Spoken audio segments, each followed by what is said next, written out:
පොළොන්නරු යුගය යනු ශ්‍රී ලංකාවේ ඉතිහාසයේ ඉතාමත් වැදගත් සහ සන්ධිස්ථානාත්මක යුගයකි.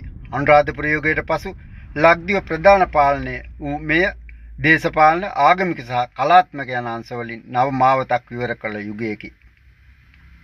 ශ්‍රී ලංකාවේ ඉතිහාසයේ වර්තමාන පරිච්ඡේදය පොළොන්නරු යුගය. පොළොන්නරුව හෙවත් පුලස්තිපුර ඉතිහාසය ආරම්භ වන්නේ අනුරාධපුර රාජධානියේ අවසාන භාගයේ සිටය. සොළී ආක්‍රමණයෙන් පසු ලක්දිව පාලනය කර වූ පාලනය තහවුරු කරගත් පළමු විජයබාහු රජුගේ සිට මහා පරාක්‍රමබාහු සහ නිස්සංක මල්ල යන රජදරුවන් දක්වා මෙම යුගයේ වීදී යයි. රාජ්‍ය පාලනය සහ දේශපාලනය ස්ථාවරත්වය. පොළොන්නරු යුගය යනු රාජ්‍ය පාලනයේ නව්‍යකරණයක් දුටු යුගයකි. දේශීය එක්සත්භාවය පළමු විජයබාහු රජු වසර 77කට අධික සොළී පාලනය අවසන් කරමින් මුළු දිවයිනම එක්සේසත් කළේය. මහා පරාක්‍රමබාහු රජුගේ යුගය ආසින් වැටෙන එක දිය බිදක් හෝ ප්‍රයෝජනයට නොගෙන මුහුදට ගලා යාමට ඉඩ නොදී යුතුය යන ප්‍රතිපත්තිය මත පිහිටා ඔහු ශක්තිමත් ආර්ථිකයක් සහ යුද බලයක් ගොඩනැගුවේය. පාලන ව්‍යුහය මධ්‍යගත පාලන ක්‍රමයක් පැවති අතර බදු ක්‍රමය සහ අධිකරණ පද්ධතිය වඩාත් ක්‍රමවත් විය. ශිලාලේඛන සහ ඓතිහාසික සාක්ෂි පොළොන්නරු යුගයේ ඉතිහාසය තහවුරු කිරීමේලා ශිලාලේඛන ප්‍රමුඛ කාර්යයක් ඉටු කරයි. ගල්පත ශිලාලේඛනය නිස්සංක මල්ල රජු විසින් කරවන ලද මෙය ශ්‍රී ලංකාවේ විශාලම තව ශිලාලේඛනය ලෙස සැලකේ. එහි රජුගේ වංශය දිග්විජය සහ සමාජ සේවා පිළිබඳව තොරතුරු අන්තර්ගත වේ. පොළොන්නරු පුවරු ලිපිය මෙයින් රජුගේ පරිපාලන නීති සහ ජනතාව කෙරෙහි යුතුයකම් හෙළිවේ.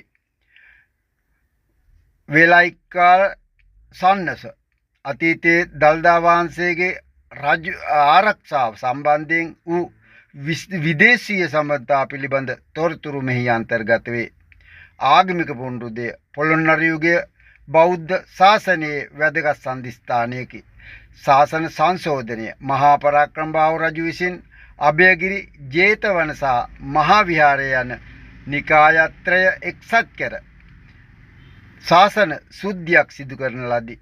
ආගමික ගොඩනැගිලි ගල් විහාරය, උත්තරාරාමය, වටදාගය, ලංකාතිලක පිළිමගය සහ තිවංක පිළිමගය වැනි නිර්මාණ හරහා එකල පැවති උසස් කලා කුසලතාවය සහ භක්තිය පිළිබිඹුවේ.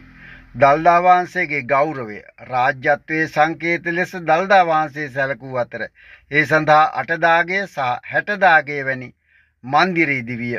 වාරිතාක්ෂණය සහ ආර්ථිකය පොළොන්නරුව සොල්දර බැඳි වී අටුව ලෙස හැඳින්වුණේ එහි වූ අතිමහත් වාරි කර්මාන්තය නිසාය.